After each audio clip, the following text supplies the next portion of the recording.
여러분 안녕하십니까? 한국 밖에서 본 한국 강혜신입니다. 오늘은 앞에 잠깐 꼭 전해드려야 되는 뉴스, 새로운 것은 아니지만 그래도 지금 이렇게 돼가고 있구나 하는 것을 알만한 것을 좀 전해드리고, 한국과 대만 간의 중국이 대만을 침공했을 때 한국도 거기에 엮여갈 수밖에 없지 않는가 하는 준비들을 이미 그 담당 부서 이 관계자들은 하고 있겠죠. 그런 내용들, 그리고 무역 적자라든가 칩 생산을 한국에서 줄이고 있는 것, 맨 마지막에는 굉장히 이슈가 되고 있는 내용을 전해드리겠는데, 그 내용을 여러 매체, 예를 들어 CNBC라든가 아니면 이코노미스트, 또 하나는 어느 매체든가요? 파이낸셜 타임즈가 색다른 분석을 내놨습니다. 그래서 이제 그 내용까지 전부 한국의 전기자동차, 미국에서 새로운 인플레이션 삭감법에 따라서 보조금을 받을 수 없게 된 한국에서 배신자여 사랑해가 아니라 동맹의 배신자여 하는 그 내용까지 전해드리겠습니다. 제일 먼저 오늘의 미국이 끝난 뒤에 또다시 북한이 지난 일요일부터 4번에 걸쳐서 모두 7회 미사일 발사, 단거리 탄도미사일 발사를 했습니다. 한국과 미국과 일본이, 원래 이제 한국과 미국이 일요일부터 이제 목요일까지 해상 로널드 레이건 함대까지 포함을 해서 합동 군사 훈련을 했고, 그리고 워낙에 이제 북한이 잠수함 관련 이런 핵 개발을 많이 하고 있기 때문에 일본의 해군도 합쳐져서 한미일 마지막 날은 그렇게 합동 군사 훈련을 했습니다.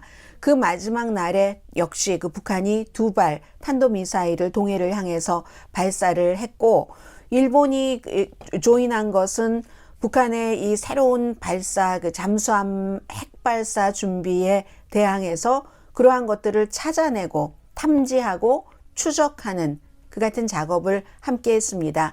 그런데 한국 국민들은 반일 감정이 무척 강했기 때문에, 특히 지난 5년 동안은 이처럼 아니 우리가 어떻게 일본하고 같이 군사 훈련을 할 수가 있어 하는 마음이 많았지만, 지금 이게 이제 한 나라의 지도자가 바뀌면 그만큼 또 그 정서도 바뀝니다. 그래서 이번에는 일본도 같이 5년 만이죠. 2017년 이후에 한국, 미국, 일본이 함께 합동 군사 훈련을 했다는 것 전해드리고요. 북한이 올 들어서 22번 미사일 발사 시험을 했습니다. 카멜라 해리스 부통령이 방문하고 귀국할 때도 그랬고, 물론 미국은 이제 미국의 대통령이나 부통령이 방문을 했었을 때 항상 북한에 대해서 어떠한 일이 있을 때 한국을 동맹국을 지킨다 하는 얘기를 했고, 카멜라 해리스 부통령은 이번에 잔혹한 독재자, 북한이 굉장히 도발적이고 불안정하다 이런 얘기도 했습니다.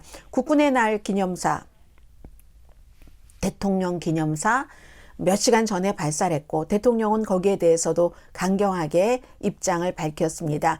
그런데 이제 북한은 내부에 약점이 있음에도 불구하고 계속 이렇게 핵개발 같은 것을 해서 능력이 날로 증가해진다는 점이 있고, 그리고 이제 해외에서 볼 때, 제가 지금 어떤 매체였냐면요, 뉴욕타임스군요. 볼 때 북한은 그런 점이 있고, 그에 비해서 한국은 이렇게 굉장히 위험이 다가오고 있는데도 정치적으로 내분됐다. 이게 이제 지적되는 거죠. 북한은 지금 러시아가 우크라이나를 침공함으로 인해서 미국의 시선도 그쪽으로 가고, 여러 가지 약점을 이용해서 더욱 그 눈을 피해가면서 어떤 군사력을 핵과 관련된 것을 강화시키고 있고, 한국은 정치적으로 너무 내분돼 있다. 뉴욕타임스 보도입니다. 대만 분쟁을 한국이 피할 수 없다고 많은 사람들이 생각하고 있는 경우, 이건 이제 지금 중국이 어떻게 할지 모르지만, 왜냐하면 한국에는 28,500명의 미군이 주둔하고 있습니다. 중국이 대만을 공격한다고 할 때 미국은 대만을 군사력으로 지원을 한다 했는데, 한국이 옆에 나라잖아요. 거기에 28,500명이나 있으니까 이게 어떻게 될 것인가. 이 부분에 대해서는 며칠 전에 윤석열 대통령은 그 CNN 방송과의 인터뷰에서 정확하게 분명하게 얘기를 하지 않았습니다. 한국과 미국은 또 다른 방위 조약이 있는 것이고, 그래서 한국에 주둔하고 있는 미군은 만일의 사태, 뭐 예를 들어 중국이 대만을 침공한다 하면은 중국과 북한은 방위 조약 같은 것이 맺어져 있기 때문에 북한은 당연히 여차하면 중국을 지원을 할 것이고, 그리고 중국을 군사적으로 지원하지 않는다 하더라도 대만을 뭐 중국이 목표를 정하면은 꼭 뭐 북한의 지원이 필요하겠습니까? 그런데 이제 그때를 틈타서 북한은 어떠한 도발을 한국을 향해서 할 수도 있다는 것도 시나리오이기 때문에, 그럴 때 28,500명의 미군이 대만 그쪽으로 가면 어떡하겠는가. 그 부분 때문에 윤석열 대통령은 그 CNN과의 인터뷰에서도 우리는 그러한 때에 그 같은 그 위험성을 먼저 생각을 해야지 된다. 한국 안보에 먼저 그 초점을 맞춰야지 된다라고 얘기를 했습니다. 뭐 중국이 한국의 최대 무역 파트너이긴 하지만 지금 미국은 만일의 사태 때 중국이 대만을 침공을 하면은 주변 국가들도 미국과 마찬가지의 입장을 얘기해 주기를 원하는 거고요. 북한은 이제 그런저런 면에 대해서 미국이 아시아에서의 나토를 북대서양 조약기구처럼 어떤 그 국방으로 뭉쳐진 것을 만들어서 뭐 우크라이나 사태를 또 일으키려고 하네 하고 비난을 하고 있고,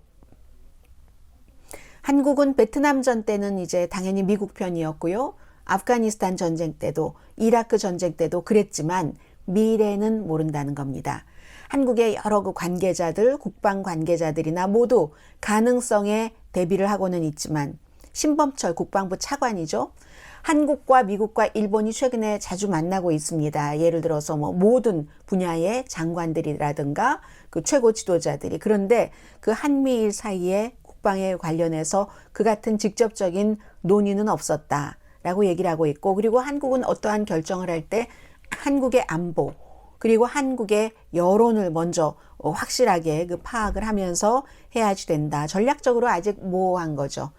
여전히 모호한 그런 입장. 그러나 중국이 대만을 침공한다는 것이 그들 나라의 문제지라고 생각을 할 수가 없다는 겁니다. 그것도 간접적으로 미국이 하는데 우리가 여론상으로나마 돕나? 지금 러시아가 우크라이나를 침공한 이후에 미국이 주도하는 여러 가지에 대해서 미국을 협조하는 것처럼 간접적으로 하나? 이거와는 대만을 중국이 공격할 때는 좀 다르죠. 미군이 그쪽으로 빠져나갈 수도 있으니까. 그것도 대비를 해야지 된다 하는 거고요.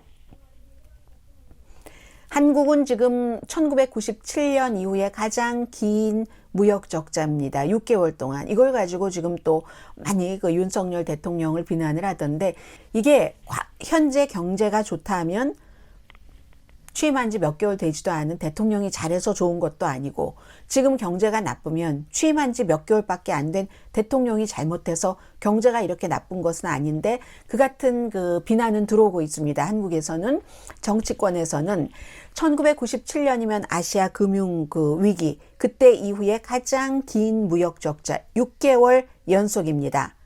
수출 뭐 원화 지금 요즘 약세가 되고 있죠. 이건 미국의 이자율과 뭐 여러 가지 영향을 받고 하는 건데, 에너지 값, 원자재 값 다 올라가니까 한국은 그런 것을 수입을 해서 물건을 만들어서 팔아야지 되는데, 이게 여러 가지 좀 어려운 점이 있겠죠. 9월 달에 아무튼 그 긴 무역 적자였는데 37억 7천만 달러 무역 적자였답니다.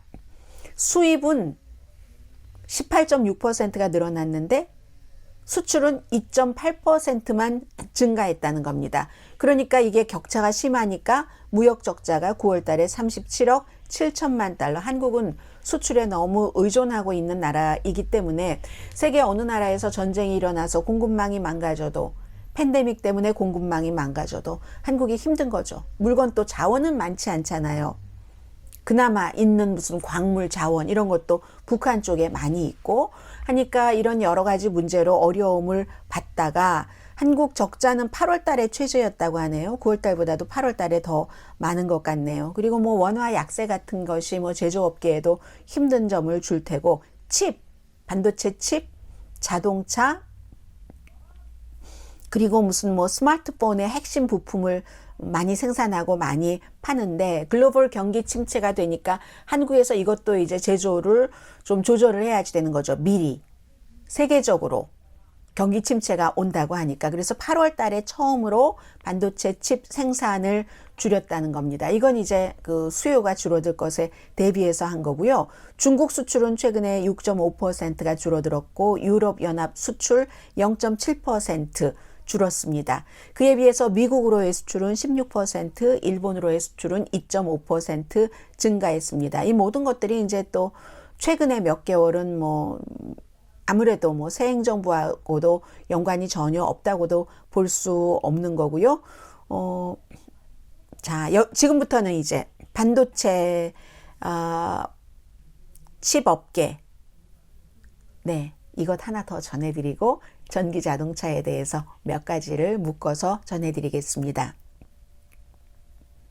반도체 칩 업계는요, 한국에서 지금 뭐 이종호 장관도 길어요. 과학정보통신기술부죠. 과학정보통신기술부 장관도 경고를 했는데 반도체 칩 업계는 지금 이제 그래서 이제 아주 힘들어지기 때문에 미국과도 경쟁을 해야지 되고 중국도 기술이 너무 발달하기 때문에요. 전에는 뭐 삼성이라든가 SK 하이닉스 이런 데가 가서 공장 세우고 뭐 가르쳐 주고 있는데 너무 빠른 거예요. 중국이 이제 따라오는 속도가. 그래서 중국과도 경쟁해야지 되고 미국과도 경쟁을 해야지 돼서 새로운 법을 만들어서 이제 뭔가를 이제 좀 보조할 수 있는 그런 것을 한다 하는 건데 세금 보조 같은 것을 미국도 굉장히 많이 하고요. 중국은 말할 것도 없고요. 미국은 지금 여러 법, 좀 전에 이제 잠시 뒤에도 또 인플레이션 삭감법, 뭐 거기 기후변화법, 뭐 헬스케어, 거기다가 전기자동차 다 포함되어 있잖아요. 그런 것을 말씀드리겠지만 비슷한 시기에 미국에서는 칩 앤 과학법이라는 것도 만들어서 역시 반도체 칩을 미국에서 생산하고 하는 것에 많은 그 보조를 하는 것을 통과를 시켰습니다. 그래서 한국도 이제 그런 미국과 중국의 경쟁을 하려면은 새로운 법이 필요하다 해서 법도 마련을 했다는 거죠. 연방정부에서 마련할 수 있는 법이라는 것은 거의 모두 세금 보조를 하는 거죠. 그것을 만드는 제조회사가 됐던 판로가 됐던 또 사는 일반 소비자가 됐던 해서 미국에서 이제 또 한국의 반도체 칩 생산업체들이 미국이 워낙에 미국에서 생산하는 곳에 보조를 많이 하니까 한국에서 공장을 철수하고 미국에다 막 짓잖아요. 과거의 기업은 어찌 보면 막 애국심으로 뭉치고 그러니까 국가에서도 그냥 국민들도 이렇게 해야지 된다 하고 밀어붙이면서 그 기업을 많이 도와주고 그렇게 해서 기업이 컸습니다. 지금은 세계적인 기업이 돼서 다른 나라의 기업들과 겨루는 그 기업이 과연 애국심만 가지고 이 공장을 한국에 둘까요? 그렇지 않습니다. 미국이 보조금 더 주면 미국으로 날아갑니다. 많은 한국 기업이 그렇게 하고 있고 반도체 칩 공장도 마찬가지입니다.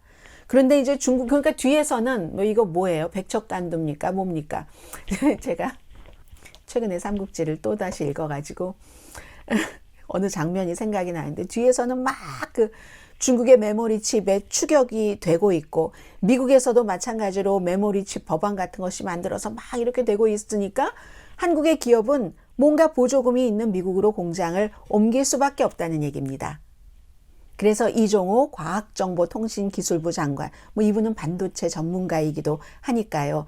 이게 미국, 중국뿐만 아니라 일본도 처음에는 반도체 칩에 있어서 뭐 최고 넘버원 국가였을 때도 있습니다. 그 다음에는 뭐 엔화 뭐 이런 강세 등등 때문에 많이 무너졌지만 일본도 요즘에는 우리 이거 안 하면 큰일 나겠어 해서 바짝 따라붙고 있고요. 대만까지 있기 때문에 뭔가 그 업계에 정부가 도움을 줘야지 된다. 한국은 다른 나라에 비해서 정부가 세금 혜택을 주는 것이 적다 하는 얘기입니다. 뿐만 아니라 인재도 부족해요. 다른 나라에서 돈을 많이 주니까 다 갑니다. 중국으로 가고 미국에서 유학을 하면 뭐 영주권도 주고 나중에 시민권자도 될 수 있고 하니까 봉급 많이 주는 큰 회사에 들어가죠. 실리콘밸리가 됐건 텍사스의 어느 회사가 됐건 해서 정부에서 또 앞으로 10년 동안 15만 명의 이 분야의 이제 인재들을 키운다. 그리고 뭐 워싱턴에서는 칩 앤 과학법에서 520억 달러를 지원을 하거든요. 그래서 이제 그 대신에 이렇게 지원을 받으면 다 모든 게 미국에서는 중국으로 향하고 있습니다. 중국과 뭔가를 하지 못하도록 하는 그런 것들을 하고 있는데 이 칩 분야에 대해서는 한국에서 이 미국 정부가 하는 여러 가지 걱정을 뭐 당연히 많이 하고 있고요. 삼성과 하이닉스가 뭐 세계의 무슨 뭐 그런 드램 이런 시장의 70%를 아직까지는 장악을 하고 있고, 그리고 이제 또 다른 뭐 낸드 플래시라는 그 시장의 반 이상을 차지하니까 세계의 무슨 뭐 메모리 칩 생산업체로서는 합치면은 굉장한 게 되는 거죠. 그런데 이제 미국의 그 마이크론이라든지 그 뭐 경쟁 회사 이런 데에 비해서 첨단 기술에 대해서는 조금씩 이제 뭐 처지고 있는 것이 보인다 하는 겁니다. 그리고 중국은 이제 가격 경쟁력이 아직 있기 때문에 점유율을 많이 그 확대하고 있고, 그래서 애플에서 많은 양은 아니지만 어떠한 그 필요한 부분을 중국에서 사는가 뭐 이런 것들도 지금 고려하고 있다고 하고요. 아무튼 중국의 빠른 기술력 추격과 미국의 이미 첨단 기술에 있어서의 우위 이런 것과 경쟁을 해야지 되니까 신임 대통령도 윤석열 대통령도 반도체 업계가 한국의 그 경제의 운명을 결정한다라고 얘기를 했는데, 미국은 이렇게 칩법 같은 것이 이것이 완전히 그렇게 정치적으로 갈려져 있는데도 통과가 되잖아요. 인플레이션 삭감법 같은 것도. 한국은 국회에서 지금 계류돼 있는 이 상태를 걱정을 하고 있습니다. 그리고 한국의 반도체 칩은요 굉장히 강하지만 한국의 수요는 한계가 있잖아요.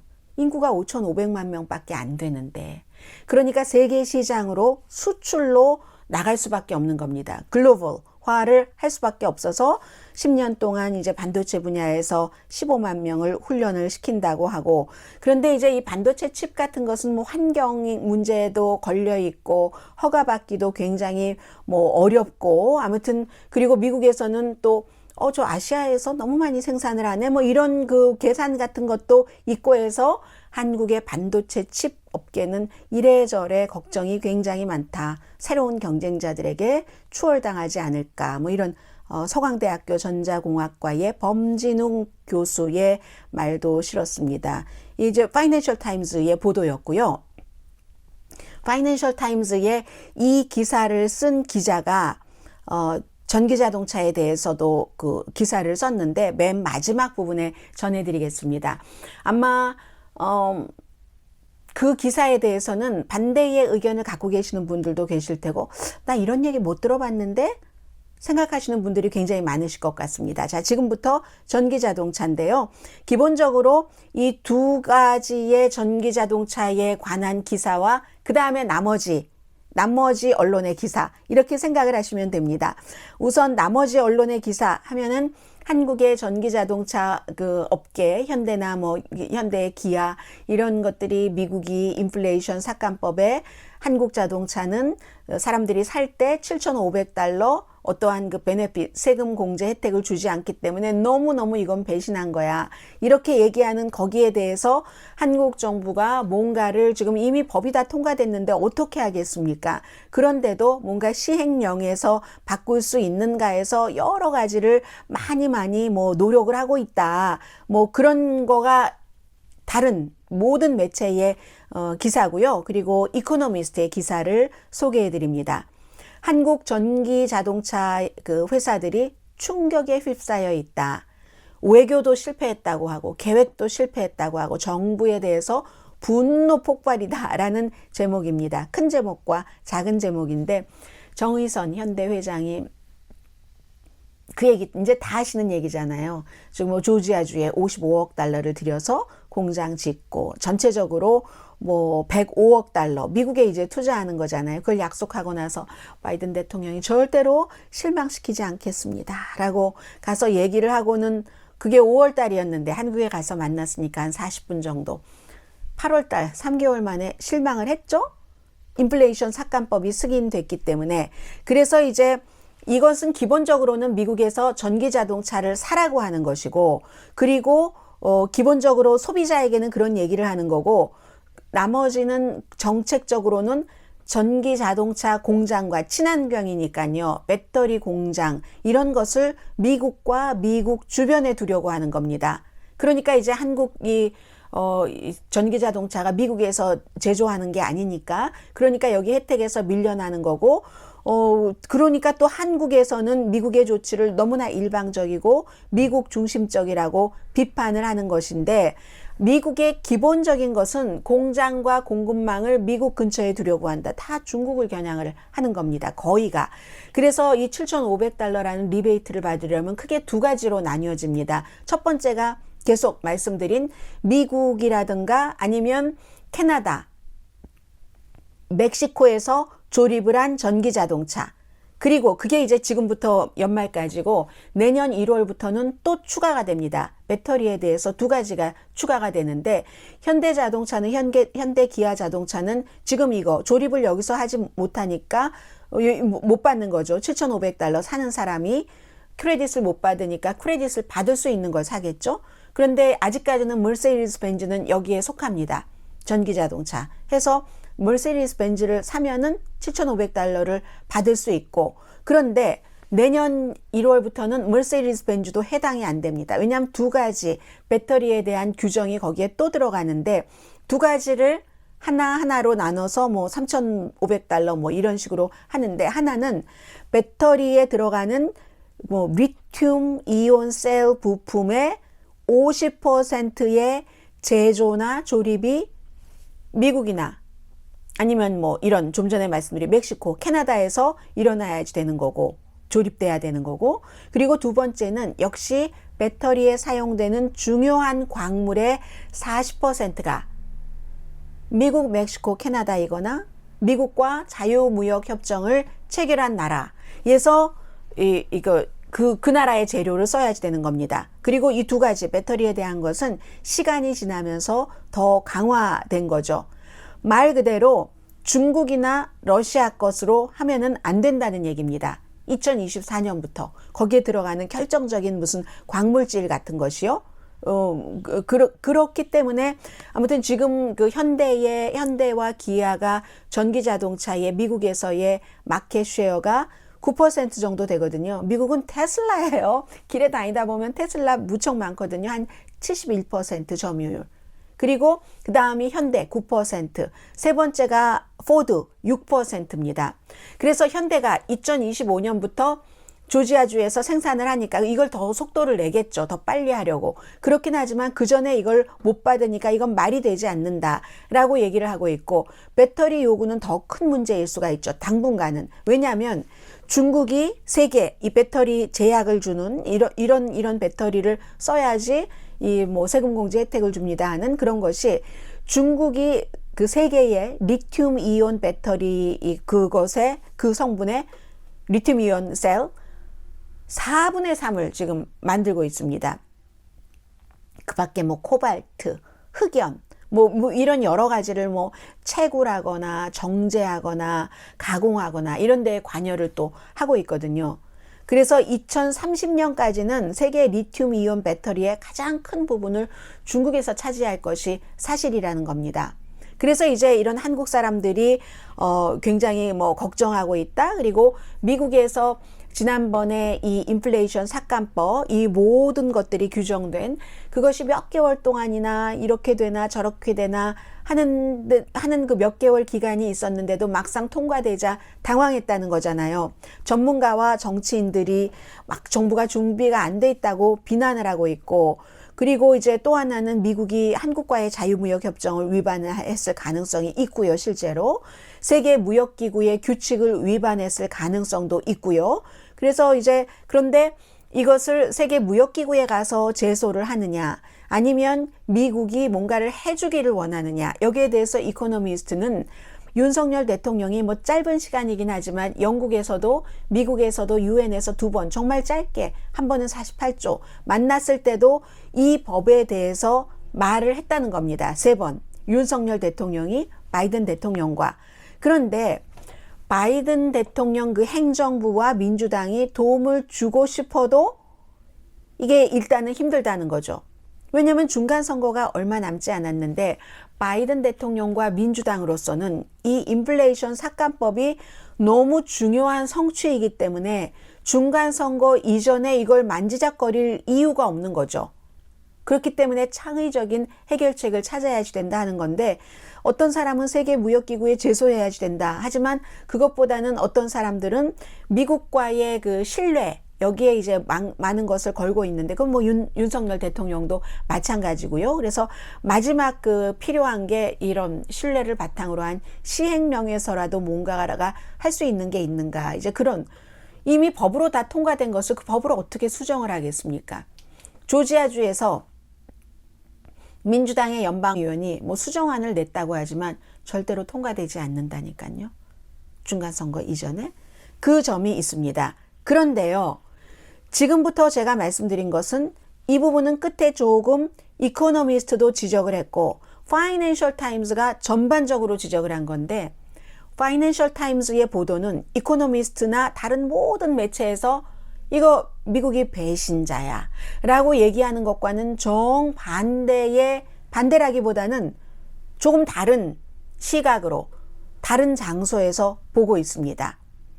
그 파이낸셜 타임스의 기사를 소개해드리기에 앞서서 이 이코노미스트의 마지막 부분에 얘기한 것을 좀 전해드리면 지금 이렇게 기본적으로 미국에서 뭐 아직은 제조하지 않으니까 2025년까지 더 빨리 한다고는 하지만 현대가 어쨌든 그때까지는 못 받고 배터리 부분을 얘기를 합니다.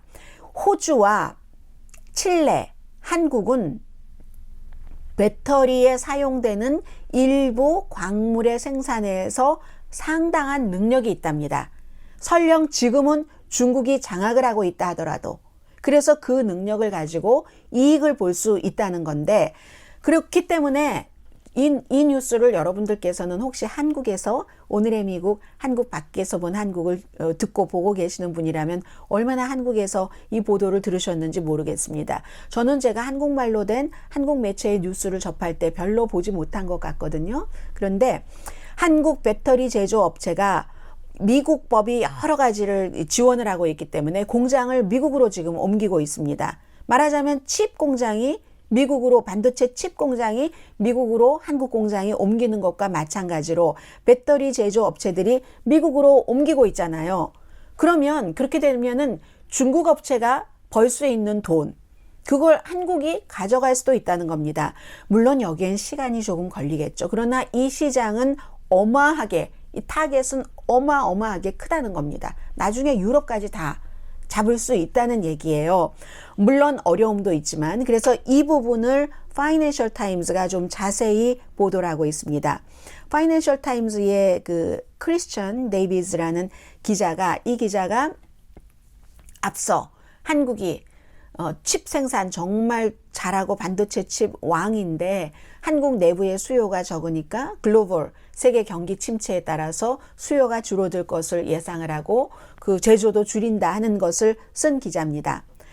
한국에 큰 혜택을 준다. 바이든 대통령의 재생에너지 추진법은. 현대자동차에 대해서 단기적인 영향에 대해서 너무 크게 분노를 하는데 그렇게 분노하면서 아주 거대한 그림을 놓치고 있다. 이게 크고 작은 제목입니다. 미국이 이렇게 인플레이션 삭감법 안에 여러 가지 그 자동차, 전기 자동차에 대한 보조금을 지급하는 것을 딱 박아놓은 것은 큰 그림으로는 법으로도 수출을 통제하는 것으로도 투자에 이르기까지 모든 테크놀로지를 중국이 장악하는 것을 제한하는 도구로 사용을 하는 겁니다. 한국이 미워서 그러는 게 아니라 기본적으로는 중국이 그렇다는 거고 배신인가? 라고 질문을 하고 일부 이 업계 전문가들은 그걸 왜 배신이라고 하지? 라고 오히려 당혹스럽게 생각을 한다는 겁니다. 한국 사람들이 아니 현대에서 말이야 그렇게 많이 투자를 하는데 현대 회장에게 고맙다 실망시키지 않겠다고 하고 몇 개월 만에 실망을 시켜? 당혹스럽네 나 참 이렇게 얘기하는 것처럼 업계 사람들도 한국 참 당혹스럽네. 왜냐하면 한 회사 현대 기아 한 회사의 단기적인 차질, 2025년 되면은 여기서 생산을 하니까요. 자동차 자체도 그 단기적인 차질에 해당되는 세금 감면. 그런데 한국 전체가 받을 혜택은 그 한국 전체가 받을 혜택에 비하면 현대라는 한 회사가 단기적으로 약간 받지 못하는 혜택은 너무 하찮은 것이라고 파이낸셜 타임즈는 지적을 합니다. 배터리 셀 그 제조업체가 지금 참 이런 기술적인 것을 말씀드려야 되나요? 그래도 숫자로 알 수 있으니까 킬로와트당 35달러를 조금 이렇게 고급 제조 생산 크레딧이다 해서 주는 겁니다. 일반 자동차를 사는 사람들에게만 7,500달러 그 세금 공제 혜택을 주는 게 아니라 제조업체에도 주는 거예요. 그래서 배터리 셀 제조업체에 킬로와트를 생산하는 그 부분당 35달러를 보조를 한다는 겁니다. 그럼 미국의 배터리 공장이 이제 그 40기가와트 배터리 공장이 한국도 많이 짓고 이미 지었고 하잖아요. 미국 회사와 합작을 해서 지금부터 2032년까지 매년 15억 달러를 세금 공제 이득을 받는데 한국도 이 혜택을 받는다는 겁니다. 그러니까 배터리 공장이 한국에서 미국으로 옮겨온다는 거죠. 7월 달에요. SK가 78억 달러 포드사와 합작을 해서 3개의 배터리 공장을 미국에 짓는다.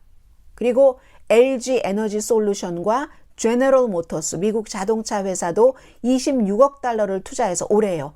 세 번째 공장 미시건에 짓고 삼성 SDI도 마찬가지로 스텔란티스와 비슷한 이 두 회사와 비슷한 파트너십을 맺었습니다. 이 스텔란티스라는 회사는 푸조가 아니라 피아트, 크라이슬러 그런 그 회사예요. 그래서 모든 세계의 자동차 제조업체는 결국은 미국 기반, 미국에서 이렇게 중국을 겨냥해서 많은 그 보조금을 줬기 때문에 미국 기반의 배터리 제조업체에 의존을 할 수밖에 없다. 그렇게 미국에서 생산된 배터리를 장착을 한 그런 자동차에 혜택을 주니까 그럴 수밖에 없다는 거잖아요. 점차적으로. 그러면 한국 회사는 거기서 큰 능력을 발휘할 수가 있다. 이게 이제 그 노무라의 그 분석가 안젤라 홍 씨가 한 얘기입니다. 그리고 서울에서 일을 하고 있고요. UBS에서 서울 전기차 배터리 분석가인 팀 부시 씨. 이분이 얘기를 하기를 2026년, 지금 2022년 끝 무렵입니다. 한국의 배터리 제조 회사는 미국에서 매년 적어도 200기가와트 시간을 생산을 할 수 있답니다. 그러면 연간 한국의 배터리 제조 회사가 미국에서 미국 납세자 여러분과 제가 낸 세금으로 보조금을 80억 달러를 받게 된답니다. 그럼 80억 달러 보조금이 생기면 이 돈을 업체에서 그냥 먹겠습니까? 돈을 씹어먹진 않을 것 아니겠어요? 또 투자를 하죠. 또 투자를 하면 생산 용량이 늘어나죠. 늘어나면 또 보조를 받죠. 이렇게 해서 미국은 중국을 제한을 하겠다 하는 것이고, 그리고 이 분야에 있어서 결국은 한국이 경쟁으로 따지자면 중국의 유일한 경쟁 국가가 된다는 거죠. 미국에서 중국, 그것을 한국이 완전히 배터리 여기서 잡아먹는다는 겁니다.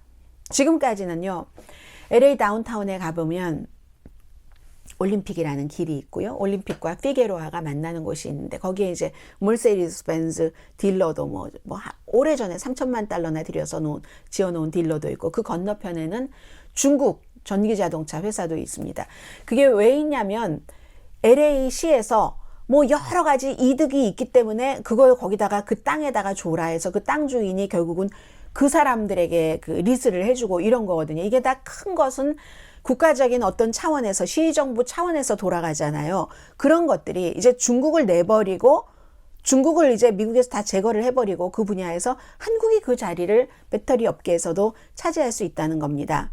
그래서 전기 자동차 배터리에 관한 보조금 이런 것을 생각을 한다면 왜 불만을 하지? 그게 그것보다 엄청나게 큰데 한국이라는 국가가 받을 수 있는 그런 것들이. 여기서 보조금을 받으면, 그 보조금으로 받아서 돈을 벌면 그 돈이 결국은 그 돈은 미국 돈은 아니잖아요. 그 돈을 공장은 미국으로 옮겨와서 물론 한국에 해왔으면 거기서 일자리가 만들어질 수도 있었을 텐데 어쨌든 미국으로 와서 미국의 일자리를 만들어서 그 돈을 많이 벌면 그 돈은 한국 돈이지 미국 돈은 아니잖아요. 이제 그런 점이 있다는 거죠. 활용하기에 따라서. 그래서 잠재적인 이점은 이것보다 더 또 미국에서 만들어진 그 배터리는 수출하는 데 제한이 없답니다. 그러면 중국이라는 그 경쟁자를 미국에서만 물리치는 게 아니라 유럽에도 수출할 수 있잖아요.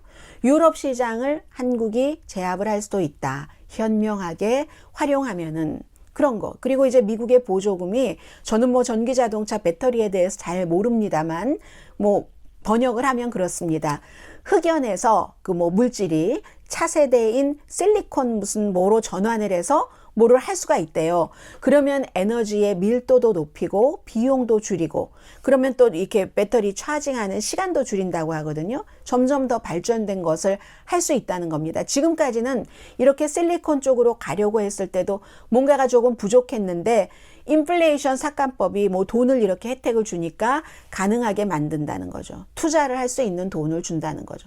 예전에는 정말 그야말로 그런 실리콘 뭐 양극 무슨 뭐 시스템 하면은 하이엔드지 최고의 최고급이지 한데 그런 최고급이라는 하이엔드가 그냥 메인스트림 주류가 될 수 있다는 거죠. 그래서 결국은 한국의 배터리 제조 업체가 중국보다 조건상 우위에 갈 수 있는 게 중국을 배제하기 위해서 만든 것이기 때문에 이게 바로 한국의 현대자동차가 단기간 보조금을 세금 공제 혜택을 사는 사람에게 안 줘서 다른 자동차를 살까봐 겁나하는 한국 사람들이 굉장히 불만하고 있는 그것의 손해를 다 상쇄시키고도 남는다는 겁니다. 미국 배터리 시장에서 중국을 몰아내고 유럽 시장에서도 한국이 재패를 한다면 그리고 이 미국법이 현대차에 정말 그렇게 막대한 손해를 입힐지도 불분명하다는 겁니다. 이 혜택 못 받는 거는요. 현대차만 혜택 못 받는 것 아닙니다. 넘버원 1위인 테슬라도 못 받아요. 20만 달러 이상 팔았으면 안 되기 때문에. 그렇기 때문에 이제 그런 여러 가지 일들이 있고요. 미국의 자동차 회사도 마찬가지예요. 보면은 이제 테슬라 다음에 현대 다음에 포드였었죠. 제너럴 모터스가 아니라 포드죠. 포드가 맞죠? 포드가 자동차 전기 많이 하니까 그런 포드 같은 데도 못 받을 걸요. 20만 대 이상 팔았을 것 같기도 아니네요. 그거는 그 퍼센티지로 하면 테슬라는 아무튼 분명히 못 받습니다. 그래서 이제 유럽과 미국 자동차 업계 아무튼 그렇기 때문에 이 법이 어떻게 보면은 미국 회사에서도 완전한 승리자도 없고 꼭 미국 회사를 다 보호하는 게 아니에요. 목표가 미국 회사를 보호하는 데 맞춰진 게 아니라 중국을 밀어내기 위해서 맞춰진 것이기 때문에 완전한 승자도 없고 완전한 패자도 없는 겁니다. 한국도 현대기아 그 회사는 일시적으로는 손해를 조금 볼 수 있으나 뭔가 좀 수정은 되겠죠. 그러나 장기적으로 배터리는 막 완전히 득을 보는 것. 그렇기 때문에 파이낸셜 타임즈는요. 서울이 슬퍼해야 될 이유가 있다. 맨 마지막 문단입니다. 웬디 커틀러 전 미국 무역 대표가 하는 얘기인데 어쩌면 그 미국의 이 인플레이션 삭감법이 한국과 미국의 자유무역 협정을 위배했을 수도 있고 세계 무역기구의 규정을 위배했을 가능성도 있지만 한국은 이렇게 지금 제가 몇 번 말씀드렸습니까? 단기적으로 한 회사가 조금 손해를 볼 그럴 것보다는 장기적인 엄청난 미국과 유럽에서 배터리 시장을 중국을 제치고 제패할 수 있는 그 베네핏을 무시한다? 지금 무시하고 있는 것처럼 보이는 그것을 한국은 슬퍼해야 된다 하고 파이낸셜 타임스가 지적을 했습니다. 저는 이 분야의 전문가가 아니기 때문에 파이낸셜 타임스는 이런 시각으로 보도를 했다는 것을 전해드리겠습니다. 저에게도 조금 신선해서요. 자, 여기까지 마치고요. 한국 밖에서 본 한국 강혜신이었습니다. 내일 오늘의 미국 정규 방송 시간에 뵙겠습니다.